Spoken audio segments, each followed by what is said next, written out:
નમસ્કાર મિત્રો, હું ટીકે વાઘેલા શિવમ નંદી ચેનલ પર આપ સૌનું હાર્દિક સ્વાગત કરું છું. મિત્રો, આજે એક એવા વિષય પર બેઠા છીએ અને એક એવો વિષય લઈને આવી રહ્યા છીએ કે આજના સમયમાં સત્ય બોલવું બહુ મુશ્કેલ કામ છે. વ્યંગમાં કહેવું અને વ્યંગમાં લખવું એ સાહિત્યકારનું કામ છે. આજે સોશિયલ મીડિયા પર આપણે વાંચતા હોઈએ છીએ, સમાજના પ્રશ્નો પર, રાજકારણની ચોટ ઉપર, જુદી જુદી સમસ્યાઓ પર, તહેવારોની પ્રતિક્રિયા પર સોશિયલ મીડિયા પર ખૂબ તર્ક વિતર્ક તરીકે બધું લખાતું હોય છે. અને આ લખનારાઓ પૈકી એક અવાજ આપણી સાથે છે. એ અવાજને આપણે આજે મળીએ. એ અવાજ જ્યારે લખે છે, જ્યારે સત્યને વ્યંગમાં રજૂ કરે છે, ત્યારે તાળીઓ પણ પડે છે અને ક્યારેક ટ્રોલનો ભોગ પણ બને છે. તો ચાલો મિત્રો, આજે એવા અવાજને આપણે મળીએ અને એમના શબ્દો થકી સત્યને વ્યંગમાં કેવી રીતે રજૂ કરે છે એવું અખંડ સાબરકાંઠાનું ચિંથરે વીટ્યું રતન ગણાય એમ કહું તો ખોટું નહીં એવા કવિ, લેખક, ચિંતક અને નિવૃત્ત શિક્ષક શ્રી મનહર જમીલ સાહેબ. તો આપણે એમની જોડેથી સમજીએ કે સત્ય વ્યંગ શબ્દ થકી કેવી રીતે અરીસો બને છે, એ સમજીએ. સર, નમસ્કાર મિત્રો. નમસ્કાર વાઘેલા સાહેબ. શિવમ નંદી ચેનલ પર આપનું હાર્દિક સ્વાગત છે. Thank you. સર, મારો પહેલો સવાલ છે કે તમારા માટે સાહિત્ય શું છે? જવાબદારી કે અભિવ્યક્તિ? આમ જોવા જઈએ તો સાહિત્ય એ માણસની વ્યક્તિગત અભિવ્યક્તિ છે. જવાબદારી તો ઠીક છે, જો એ જવાબદારી જોઈએ તો જે જવાબદાર સાહિત્યકારો થઈ ગયા, પ્રેમચંદ જેવા પ્રગતિશીલ, એ રીતે સમાજ પ્રત્યેની જવાબદારી પણ છે. તો આ બંને વસ્તુ સાથે છે. તમને ક્યારે એવું લાગ્યું કે વ્યંગ તમારો અવાજ છે? એમ વ્યંગ તો મારો સાહેબ ચેકથી અવાજ છે. લગભગ સમજાણો થયો ત્યારથી, કારણ કે સમાજની અંદર જે બધી પરિસ્થિતિ મેં જોઈ, બીજું તો આપણી પાસે કોઈ હથિયાર નથી, પણ વ્યંગ એ એકલું જ. અને આમ જોવા જઈએ તો અહિંસક, જો કે ઘણી વખત વ્યંગના કારણે હિંસા ફેલાઈ જતી હોય છે, પણ વ્યંગ એ આપણું અહિંસક, જેની પાસે કોઈ શસ્ત્ર નથી, જેની પાસે કોઈ સત્તા નથી, એને માટે વ્યંગ એક શસ્ત્ર છે. પ્રથમવાર તમે કોઈ વ્યંગ રચના કરી હોય અને એને શું પ્રતિક્રિયા મળેલી? મેં 16 વર્ષની ઉંમરે કરી હતી. જનસત્તામાં આવતી હતી. 16 વર્ષની? હા, જનસત્તા દૈનિક. જનસત્તાની અંદર એ આવતી હતી. તો એના ઉપર પ્રતિક્રિયાઓ બધી એટલી બધી સરસ થઈ. ઘણા બધા મિત્રો મળ્યા, ખાસ કરીને સાહિત્યકારો, જેને કહેવાય પત્રકારો, આ બધા મિત્રો મળ્યા. એમાં ખાસ પ્રકાશ ન શાહ, આજીવન દોસ્તી થઈ ગઈ અમારી. નયા માર્ગ સામિક. હા, નયા માર્ગ, અનસુયા. હા, પ્રકાશ નશા આજે કોલમ લખતા હોય છે. હા, પ્રકાશ નશા, પછી યશવંત મહેતા, મનીષી જાની. તમારું વ્યંગ હું ઘણું વાંચું છું અને હું ખૂબ પ્રેરાયો છું, એટલે જ તમારી જોડે આજે હું બેઠો છું. મને એમ થાય છે કે સોશિયલ મીડિયા તમને મંચ આપે છે કે મૌન લાદે છે? શું કહેશો તમે? સોશિયલ મીડિયાની મર્યાદાઓ છે સાહેબ. સોશિયલ મીડિયા એ આખરે તો મૂડીવાદીઓનું એક હથિયાર છે, બરાબર? એટલે એની જે મર્યાદાઓ હોય ત્યાં સુધીની તમને છૂટ અને મંચ, એનાથી સહેજ પણ એક ડગલું આગળ વધ્યા તો તમે કાં તો એક દિવસ માટે બ્લોક થઈ જાઓ, 2 દિવસ માટે બ્લોક થાઓ, અઠવાડિયા માટે બ્લોક થાઓ, અથવા તો પરમેનન્ટ બ્લોક થઈ જાઓ. તો આ મૂડીવાદ એ મીડિયાનો શત્રુ ગણાય? મૂડીવાદ શત્રુ ના ગણાય, મૂડીવાદ મિત્ર ગણાય, બરાબર? આખરે જે મીડિયા છે એ મીડિયા અને સરકાર અથવા શાસક શાસકો, એ બધું લગભગ એક સિક્કાની બે બાજુઓ છે. એટલે તો કહું છું કે મીડિયા આજે મીડિયા રહ્યું નથી. જેવું જોઈએ છે એવું મળતું નથી. જે સોશિયલ મીડિયામાં હોય છે મેઇન સ્ટ્રીમમાં નથી હોતું, મેઇન સ્ટ્રીમમાં હોય છે એ સોશિયલ મીડિયામાં નથી હોતું. હા, પણ જે મેઇન સ્ટ્રીમની અંદર છે એનું તો આપણે કહું કે એ લોકો એમની જે જવાબદારી છે એ સરકારની જે નીતિઓ સુધી હોય એનાથી આગળ નથી જતા. મેઇન સ્ટ્રીમવાળા સોશિયલ મીડિયા એનાથી આગળ જવા દેશે, ખૂબ જવા દેશે, પણ પછી એની બ્રેક આવી જાય છે. તમે ઘણું સારું સાહિત્ય લખો છો, કવિતાઓ લખો છો, વ્યંગમાં લખો છો, ક્યાંક તર્કબદ્ધ લખો છો, તો અમુક લખાણ તમારું વાયરલ થાય, તમે એમને ગુણવત્તાનો માપદંડ ગણો છો? વાયરલ થાય આમ તો કેવું છે, વાયરલ તો કોઈક માણસ નાગો થઈને ઊભો રહે ને તો એ વાયરલ થઈ જાય, બરાબર, પણ એ ગુણવત્તાનો માપદંડ હું ગણતું નથી. બરાબર. હા, ઘણી વખતે વાયરલ થાય, આપણને ગમે, ઘણું સારું હોય છે, વાયરલ થઈ જાય. તમે તર્કબદ્ધ બહુ લખો છો, હું બહુ વાંચું છું, લોકોએ વાંચ્યું છે, તમારી કોમેન્ટો પણ એટલી જ હોય છે. તો એમાં તમને અવરોધ લાગે છે કે પ્રમાણપત્ર મળે છે? ટ્રોલિંગ થાય તમારું તો કોઈ ટીકા કરે? હા, સોશિયલ મીડિયાએ આપણને એક હથિયાર આપ્યું છે. જે ટ્રોલર્સ છે એ લોકોને એમાંથી છુટકારો મેળવવા માટે કાં તો તમે એમને અનફ્રેન્ડ કરી દો, કાં તો તમે એમને બ્લોક કરી દો, બરાબર. ટ્રોલિંગ થાય ઘણી વખત તો બહુ ખરાબ ખરાબ શબ્દો, અને મને તો મારી દાઢીના કારણે, મારું જે તખલ્લુસ છે જમીલ, એના કારણે મુસલમાન સમજીને પણ લોકો ટ્રોલ કરતા હોય છે, બરાબર.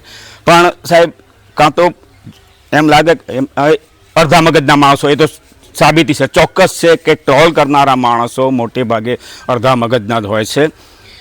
સહન થાય ત્યાં સુધી કરું, કાં તો એ લોકોને અનફ્રેન્ડ કરું, કાં તો બ્લોક કરું, અને જે કરું છું એ કરું, કારણ કે હાથી ચલત હૈ અપની ગત મેં, કૂતર ભૂંકતવા તો ભૂંક નહીં દે. એટલે જ કહું છું કે મારું કહેવાનું એ છે કે આટલું ટ્રોલિંગ થાય એ વખતે તમારી મનોસ્થિતિ શું હોય છે? મનોસ્થિતિમાં સાહેબ આમ ક્રોધ તો થઈ જાય, આ મનોસ્થિતિ, પણ પછી એ લોકોથી છુટકારો મળે એ રાહત. આજકાલ લોકો વાંચે છે ઓછું ને રિએક્ટ વધારે કરે છે, તો શું કહેશો એના માટે? રિએક્ટ એટલે બે રીતનું રિએક્ટ હોય. એક તો પોઝિટિવ રિએક્ટ હોય, નેગેટિવ રિએક્ટ હોય. જોકે મારે લગભગ, હું એક તો કમ્યુનિસ્ટ છું, આ જાહેર વાત છે. બીજું કે એને કારણે મારા ફોલોવર્સ, ફ્રેન્ડ્સ ખૂબ ઓછા હતા, અને એને કારણે થોડાક જુદા જુદા વિષયો ઉપર, જાત જાતના વિષયો ઉપર મેં લખવાનું શરૂ કર્યું. એને કારણે ફોલોવર્સ વધી ગયા. હાલની તારીખે લગભગ 10,400 ફોલોવર્સ છે મારા. સમાજ તરફ થોડું જોઈએ. હા, તો વ્યંગ લખતો ડર લાગ્યો ક્યારે? કેવો ડર રહે? વ્યંગ લખતા ડર તો જો, એક તો જે મારો વ્યંગ મોટે ભાગે સિસ્ટમ સામે છે, એ સિવાય એનાથી થોડોક વધારે તીખો વ્યંગ હોય તો પોલીસની બીક લાગે, જેલની બીક લાગે, ધરપકડની. ભય તો રહે જ, છતોય લખો છો? છતો લખું છું. તો આ તાકાત ક્યાંથી મળે છે? જીગરની તાકાત. એટલે જ થોડુંક બેલેન્સ જળવાઈ રહ્યું છે. હા, એ આ તાકાતના કારણે જ. રાજકારણ પર લખવું એ તમે એને પક્ષ ગણો? રાજકારણ ઉપર લખવું, સીધા રાજકારણ ઉપર નથી લખતો, પણ જે કોમન મેન અથવા તો જે ગરીબો, કંગાળો, જેની બેહાલી થઈ રહી છે, જે પીડાઈ રહ્યા છે, એના પક્ષમાં લખું તો એ પક્ષ ખરો. રાજકીય રીતે નહીં? રાજકીય રીતે નહીં, એ લોકોના પક્ષમાં લખું. મેં એક મારો છે શેર શીખવ્યું છે, મારા બાપ દાદાએ મને જમીલ, શીખવ્યું છે મારા બાપ દાદાએ મને જમીલ કે દીકરા સદા રહેજે ગરીબોના પક્ષમાં. દીકરા સદા રહેજે ગરીબોના પક્ષમાં. આપણે ગરીબની વાત કરી, ગરીબના પક્ષની વાત કરી, હમ. તો આ મોંઘવારી, બેરોજગારી એના ઉપર વ્યંગ ઘણો કરો છો, તો એ વ્યંગ ક્યાં સુધી જશે તમારો? Sky is the limit. ક્ષિતિજ ઉપર. मेरा पैगाम मोहब्बत है जहाँ तक पहुँचे. આજે નાતાલ પર્વ ઉપર સોશિયલ મીડિયામાં સારું એ છે અને ખરાબ પણ છે. લોકો પોતપોતાના વિચારો ઉપર મનોસ્થિતિ મુજબ લખે છે, પણ ધર્મ પર વ્યંગ તમે શું આસ્થા ઉપર હુમલો ગણશો કે વિચાર ગણશો? સાહેબ, વ્યંગ ધર્મ ઉપર નથી હોતો, પણ ધર્મને નામે જે ધતિંગો થાય છે અથવા જેને શિવડો સિન્થેટિક ધર્મ કહેવાય એના ઉપરના વ્યંગ હોય છે, ધર્મ ઉપર નથી વ્યંગ. ધર્મે તો કશું નથી ખોટું શીખવ્યું. ધર્મના જે નૈતિક તત્વો આપણે લઈએ તો તમામ પૃથ્વી ઉપરના તમામ માણસો માટે એક સરખા જ છે. પ્રેમ હોય, ભાઈચારો હોય. દરેક ધર્મ આ જ શીખવે છે. એમ છતાંય લોકોના માનસમાં ઈર્ષા, દ્વેષ ધર્મ થકી વધી રહ્યું છે. ધર્મ થકી વધી રહ્યું છે. કટ્ટરતા. હા, કટ્ટરતા, ધર્મની કટ્ટરતા વધી રહી છે.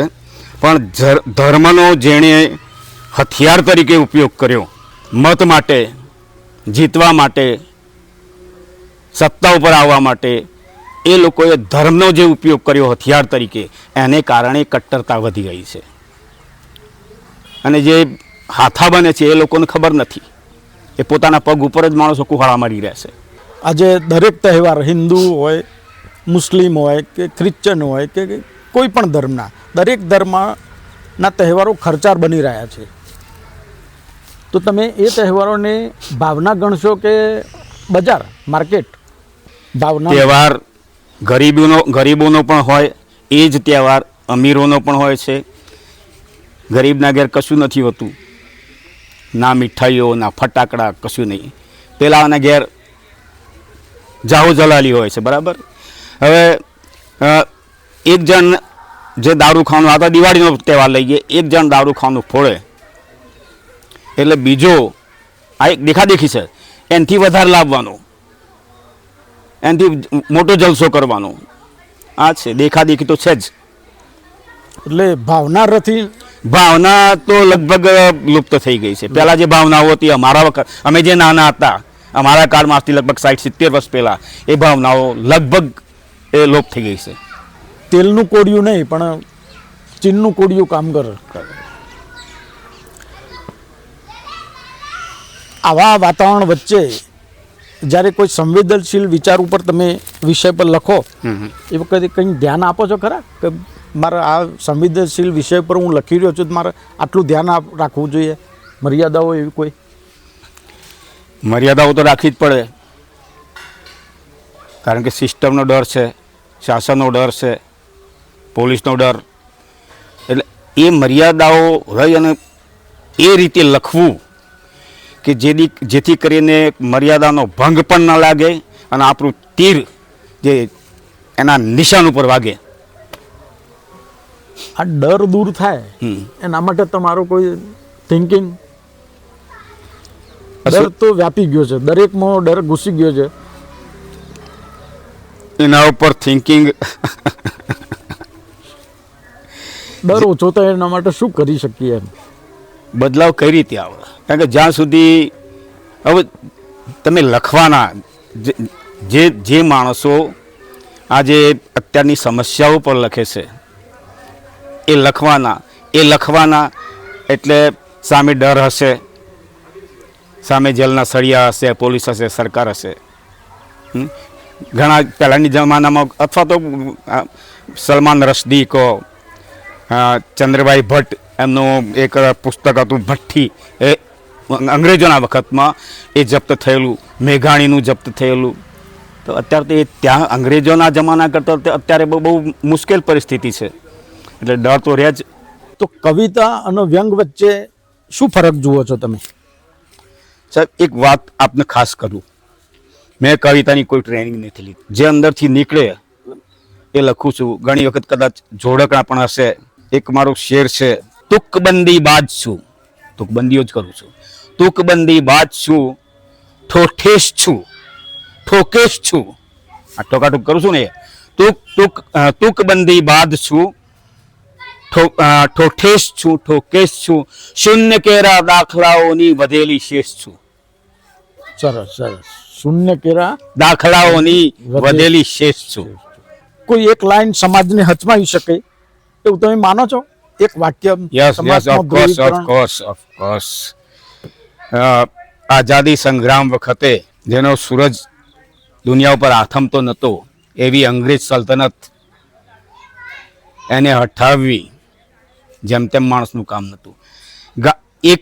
એક લાઈન નહીં સાહેબ, માત્ર એક શબ્દ પણ એ કામ કરી શકે છે. ગાંધીજીએ ડિસઓબે, તાબે ન થાવ, અસહકાર, આ એક જ શબ્દ આપ્યો અને કામ કરી ગયું. ક્રાંતિ થઈ ગઈ. એટલે એક લીટીની નહીં પણ એક શબ્દની અંદર પણ એટલી તાકાત છે, હસમજાવી નાખે બધું. બીજા કોઈ એવા નેતાનો કોઈ શબ્દ તમને?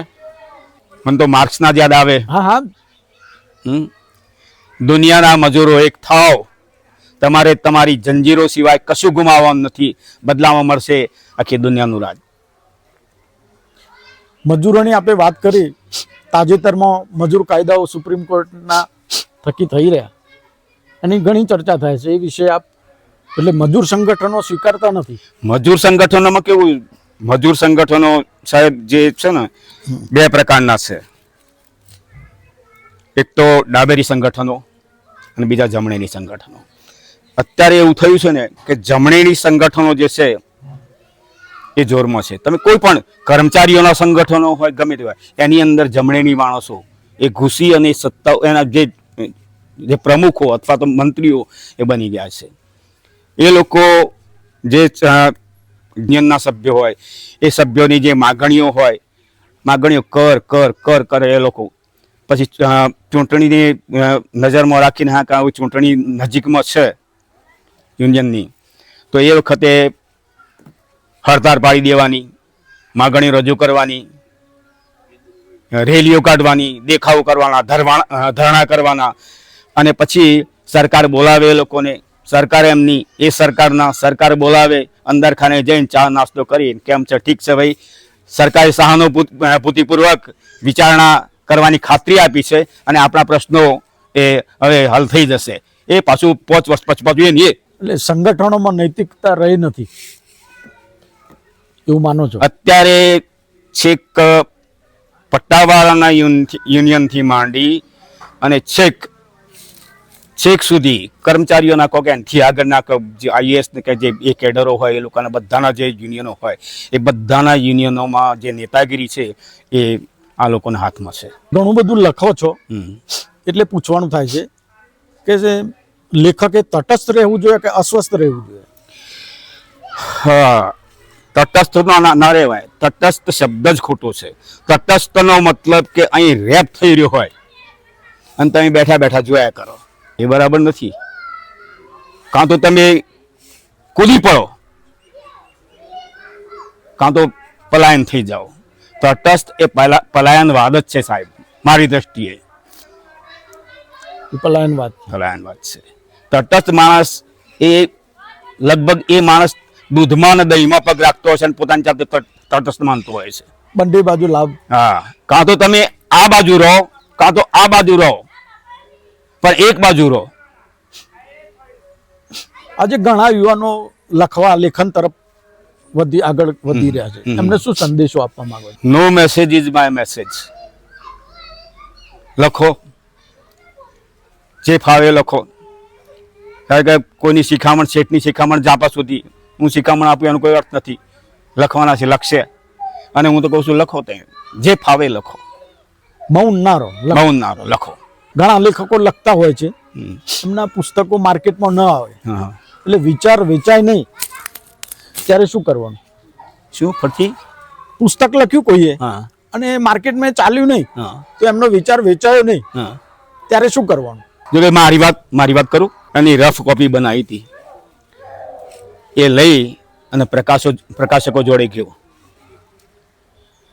પહેલી જ વાત કરી કે ભાઈ આની અંદર જે શાસન વિરોધી એવી રચનાઓ પણ છે, જેને તમે વલ્ગર કહી શકો એવું પણ થોડુંક છે.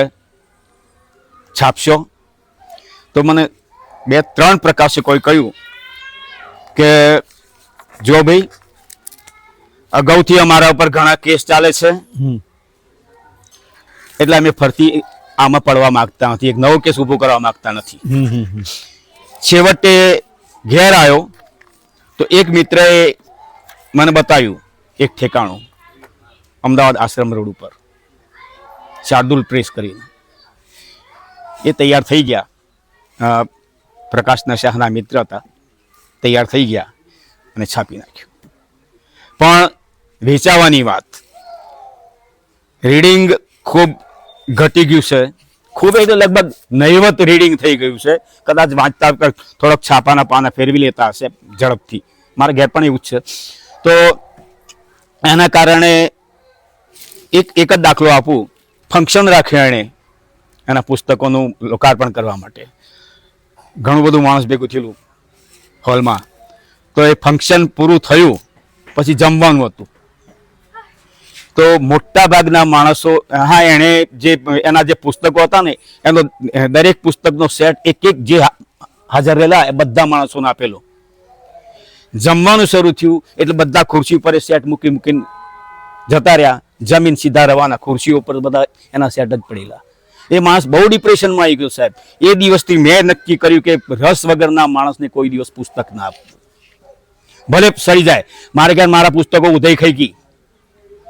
ચોમાસામાં બહાર પડી રહેતા થોડાક, અને અચંતાનો વરસાદ આવે, એક પેટીમાં હતા, તે પેટી ડૂબી ગઈ, એ બધા કોઈ ગયા. આ 1-2 થોડાક પડ્યા છે બસ. પણ ભલે કોવાઈ જાય, ઉધઈ ખાઈ જાય, એ પુણ્યનું કામ છે, પણ મારે કોઈને આપવા નથી. પસ્તીમાં જાય નહીં. અને નિયમ લઈ લીધો. આમાં કેવું, પરાણે જ આપતા તો લઈ તો લેતા શરમમાં, પણ પછી એ પડ્યું રહેતું અમને ઘેર પુસ્તક. એક મેં ખાસા બધા લેખકો, પત્રકારો, એ બધા થોડાક પુસ્તકો લગભગ 100-150 માણસોને મોકલેલા. એનો એક મને બહુ કટો અનુભવ થયો. એક સારા વાર્તાકાર છે, એમને મેં મારું પુસ્તક મોકલ્યું, કોરિયરથી મોકલ્યું હતું. પણ ખાસો ટાઈમ થયો, એમને કોઈ મેસેજ ના આવ્યો કે ભાઈ આ પુસ્તક મળ્યું છે એવું. એટલે મેં ફોન કર્યો, ફોન ઉઠાવે નહીં માણસ. 5-6 વખત ફોન કર્યો કે ભાઈ અમને મળ્યું કે નહીં. તો એક વખત એણે ઉઠાવ્યો. મેં કહ્યું સાહેબ મેં તોપ માળો મોકલ્યો હતો, આપને મળ્યો? અરે કે મારા પાસે રોજના 25 આવશે. ક્યાં તમને જવાબ આપું? મૂકી દો. અહંકાર છે આ રિએક્શન. એ દિવસથી મેં નક્કી કર્યું કે હવે પુસ્તક તો કોઈને આપવું તો નહીં, પણ અત્યારે મારી જોડે લગભગ એકથી બે પુસ્તકો છપાય એટલું મટીરિયલ પડી રહ્યું છે, પણ હવે જીગર નથી ચાલે. રેશનાલિસ્ટો ઈશ્વર પ્રત્યે તર્ક વિતર્ક કરે છે, ઘણું બધું લખે છે. કેટલાક લોકો ધર્મ વિરોધી ગણે છે. તમે શું કહેશો એ બાબત? ધર્મ, મેં તો અગાઉ પણ કહ્યું કે ધર્મનો વિરોધ નથી, પણ ધર્મને નામે જે ધતિંગો થતા હોય છે, અથવા તો જે વ્યર્થ ક્રિયાકાંડો થતા હોય છે, એ બધાનો એ લોકો વિરોધ કરતા હોય છે. એ કારણ સાહેબ એક જ, કે જે બાળપણથી શાળા કક્ષાએથી જે સાયન્ટિફિક જે શિક્ષણ, વૈજ્ઞાનિક શિક્ષણ આપવું જોઈએ, આ બધું આજે અત્યારે થઈ, આજે આપણે જેને અંધશ્રદ્ધાને બધું કહીએ છીએ, એ બધા વિશે એ બધામાંથી કઈ રીતે વળવું, અથવા તો એ બધું કેમ ખોટું છે ને, એ બધું આ શિક્ષણ જો બાળપણથી આપ્યું હોય તો આ વસ્તુ ના થાય. પણ એ વસ્તુ તો છે જ નહીં આપણા શિક્ષણની અંદર. હા, શિક્ષક પડ્યો તો દેશ પડ્યો, જાણ જો જમીલ. શિક્ષક પડ્યો તો દેશ પડ્યો, જાણ જો જમીલ. શું જરૂર છે ત્યાં પછી દુશ્મન કે યુદ્ધની? શી જરૂર છે ત્યાં પછી દુશ્મન કે યુદ્ધની? શિક્ષક પડી ગયો તો પછી દેશ પડી ગયો, યુદ્ધની કોઈ જરૂર નથી. આમ જ ભાગી પડશે દેશ. ભગવાનમાં ન માનવું અને માનવ મૂલ્યોમાં ન માનવું, આ વિરુદ્ધ છે કે સહઅસ્તિત્વ છે? ભગવાનમાં ન માનવું અને માનવ મૂલ્યોમાં ન માનવું. મૂલ્યોમાં, હા, નૈતિક મૂલ્યો આપણે. એ કેવું છે? વિરુદ્ધ છે કે સહઅસ્તિત્વ? એમ એકબીજાની વિમુખ છે કે પૂરક છે એમ? ભગવાનમાં ન માનવું ને માનવ મૂલ્યોમાં પણ ન માનવું, હા, એ સહઅસ્તિત્વ તો નથી જ એનું. માનવ મૂલ્યોમાં માનો તમે, ભગવાનમાં નહીં માનો ચાલશે, પણ માનવ મૂલ્યો છે એમાં એ બહુ જરૂરી છે. કોઈ કંઈક ખોટું થઈ રહ્યું હોય, કોઈનું શોષણ થઈ રહ્યું, આ માનવ મૂલ્ય છે. શોષણ સામે માણસનો બચાવ કરવો એ માનવ મૂલ્ય છે. કોઈકની છેડતી થઈ રહી હોય તો એ વખતે તમે વચ્ચે આવી જાઓ, છેડતીનો ભોગ બનનારને બચાવો, એ માનવ મૂલ્ય છે. કોઈ ગરીબને મદદ કરો, માનવ મૂલ્ય છે. કોઈ પ્રાણી પીડાતું હોય કઈ રોગથી તો એની વારે જાઓ, માનવ મૂલ્ય છે. આ બધા માનવ મૂલ્ય. આસ્તિક માણસને સંકટ આવે, દુઃખ આવે, પીડા આવે તો ઈશ્વરને યાદ કરે. દાખલા તરીકે આપણે ગાંધી બાપુની જ વાત કરીએ. એમનો હત્યા થઈ એ વખતે છેલ્લો શબ્દ હતો હે રામ. ઈશ્વર એમને યાદ આવે. તો નાસ્તિકને જ્યારે કોઈ દુઃખ આવે, સંકટ આવે તો કોને યાદ કરે છે? કોઈને યાદ નથી કરતો. ભગતસિંહને છેલ્લે કહેવામાં આવ્યું હતું, એ જે એનો જે ગ્રંથ લઈ અને જેલમાં ગયા એક એમના જે ધર્મગુરુ, અને કહ્યું કે બેટા તું છેલ્લી વાર આ વાંચી લે. એણે ના કહ્યું કે અત્યાર સુધીના જે મારા જે સિદ્ધાંતો છે એ બધા જો આ વસ્તુ કરવું તો બધા નષ્ટ થઈ જાય. લોકો શું માને? એટલે ટૂંકમાં નાસ્તિકને કોઈનો આધાર નથી હોતો. નાસ્તિકને એક જ આધાર પોતાના ખુદનો, બસ. તમને એવું લાગે છે કે નાસ્તિકોને કોઈ સાંભળવા તૈયાર નથી? એવું તૈયાર છે. ઘણા લોકો સાંભળતા હોય છે, ઘણા લોકો માનતા હોય છે કે સાચી વાત છે તમારી. પ્રદર્શિત કરતા નથી. કોણ? એ જે સાંભળ્યું છે. સાંભળ્યું છે પ્રદર્શિત, પણ એ લોકો થોડાક વૈજ્ઞાનિક માનસવાળા માણસો છે, એ નાસ્તિકોને સાંભળતા હોય છે, માનતા હોય છે કે ભાઈ તમારી વાત સાચી. એમના તર્ક જોયું હોય. તમે ઘણું બધું લખો છો, તમને એવું લાગે છે કે લાઈક નથી મળતી તો કઈ નહીં, ઇતિહાસ તો મળશે. એ સાચું? મેં એક શેર લખ્યો હતો, લાયકનું કામ શું છે? તમે વાંચ્યું એ ઘણું છે, બસ. લાયક મળે કે ના મળે, લખતા રહો. અત્યારના રેશનાલિસ્ટોમાં તમને ટોપ ઉપર કોઈ રેશનાલિસ્ટનું લખાણ, તર્ક, વિચાર ગમતા હોય એવા રેશનાલિસ્ટો હતા. એક ઇન્દુકુમાર જાની હતા. જી. પછી પાલનપુરના થોડાક મિત્રો છે. આ બધા તેમના લખાણો આવે છે, મને ગમે છે. એક બિપિન શ્રોફ. હા, એ છે.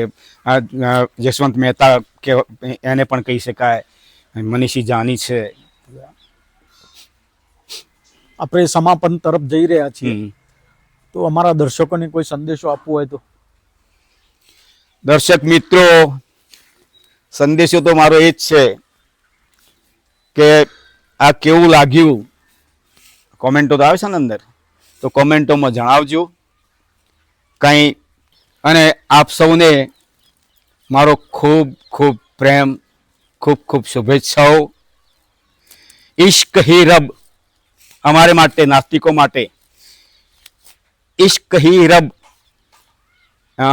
इश्क ही रब, इश्क के सजदे में दिल, सजदा એટલે પ્રાર્થના, इश्क ही रब, रब એટલે ભગવાન, इश्क ही रब, इश्क के सजदे में दिल, इश्क मजहब, इश्क पैगाम जमील, मेरा पैगाम मोहब्बत है जहां तक पहुंचे. વાહ વાહ વાહ. કોઈ કવિતા હોય સંભળાવી હોય તો યાદ હોય? અત્યારનું સાંપ્રત લખું? હા હા.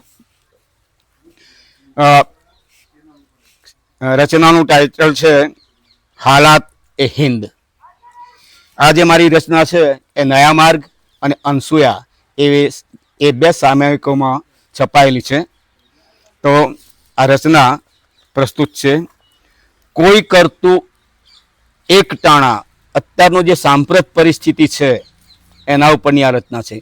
કોઈ કરતું એક ટાણા, તો કોઈ નકોરડા, કોઈ કરતું એક ટાણા તો કોઈ નકોરડા, આબ ઉપર ને ધરા નીચે ન રહેવા ખોરડા, આબ ઉપર ને ધરા નીચે ન રહેવા ખોરડા, દેહ